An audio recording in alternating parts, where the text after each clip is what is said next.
Every crime leaves a trail of evidence. Every criminal leaves a trace. This is Felonies Uncovered. It began with a locked steel collar. Then, in front of cameras, it exploded. This was one of the strangest conspiracies in history. This is the pizza bomber. The 2003 pizza bomber case, also known as the Brian Wells collar bomb case, is one of the most unusual criminal cases in U.S. history. It involved a bank robbery, an explosive device locked around the robber's neck, an elaborate scavenger hunt, multiple conspirators, and years of investigation before prosecutors pieced together what they believed had happened. The basic facts. Date, August 28, 2003. Location, Erie, Pennsylvania. Victim, Brian Douglas Wells. Primary suspect and later convicted conspirator, Marjorie Deal Armstrong. Other major conspirator, Kenneth Barnes. Brian Wells worked as a pizza delivery driver. Shortly before the robbery, he received a delivery order to a remote location. Investigators believe this meeting was where the bomb was attached to his neck. The robbery. Around 2:30 p.m. Wells entered a bank in Erie wearing a large metal collar locked around his neck, a homemade cane gun disguised as a walking cane, a t-shirt, sunglasses. He handed the teller a note demanding $250,000. Instead, he received only about $8,700, because that was all the cash readily available. He calmly walked out. Bank surveillance footage later became one of the most recognizable images from the case. The arrest. Police quickly located Wells in a nearby parking lot. When officers approached, Wells repeatedly insisted, "The bomb is real." He claimed he had been forced to rob the bank and that the device would explode if it wasn't unlocked. Officers initially weren't sure whether he was telling the truth.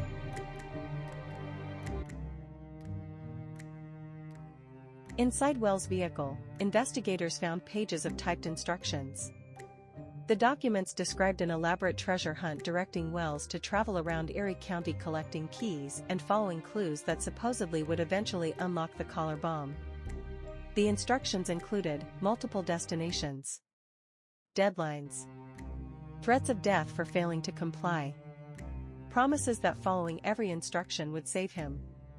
Investigators later concluded the instructions were impossible to complete within the allotted time. Many believe the scavenger hunt was designed to ensure Wells would never survive. The explosion. While police secured the area, officers waited for the bomb squad. Television news helicopters recorded the scene. About 45 minutes after police first encountered Wells, the collar bomb exploded. The explosion killed him almost instantly. The footage was broadcast nationwide. It became one of the most disturbing live events ever captured by local news cameras. The explosive device was unusually sophisticated. Investigators found that it contained metal collar locked with multiple mechanisms, timed explosive charge, fake and real components mixed together, intricate construction intended to confuse bomb technicians. There has been debate over whether the bomb was genuinely designed to be removable. The FBI ultimately concluded it was a functioning explosive intended to kill. Was Brian Wells a victim? This became the biggest question. Two competing theories emerged. Theory 1. Brian Wells was completely innocent. He was forced at gunpoint into the robbery after arriving for the pizza delivery. This was the story Wells himself told police. Theory 2, the FBI's conclusion. Investigators eventually concluded Wells knew at least part of the robbery plan beforehand but underestimated the danger. According to prosecutors, Wells agreed to participate. He expected to survive. The other conspirators intended to kill him. Exactly how much Wells knew has never been definitively established. The investigation. The case took years. Initially, investigators had almost no leads.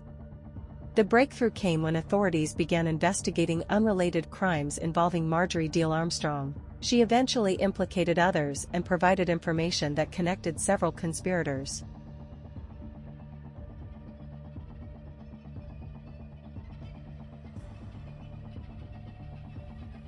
She was convicted in federal court and sentenced to life in prison. She died in prison in 2017.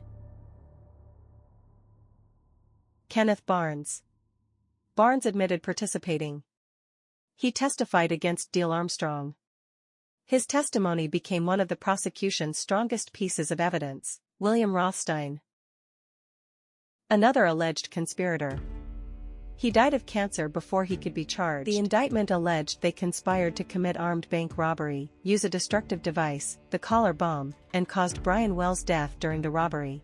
Federal prosecutors also identified Brian Wells and William Rothstein as unindicted co-conspirators, meaning they believed both had roles in the conspiracy. Although neither was prosecuted, Wells was deceased and Rothstein had died before charges were filed. Was Brian Wells a victim, or was he a willing participant? The debate still divides investigators, decades after the bomb exploded. Behind every investigation is a story waiting to be uncovered, a trail of evidence, a search for the truth.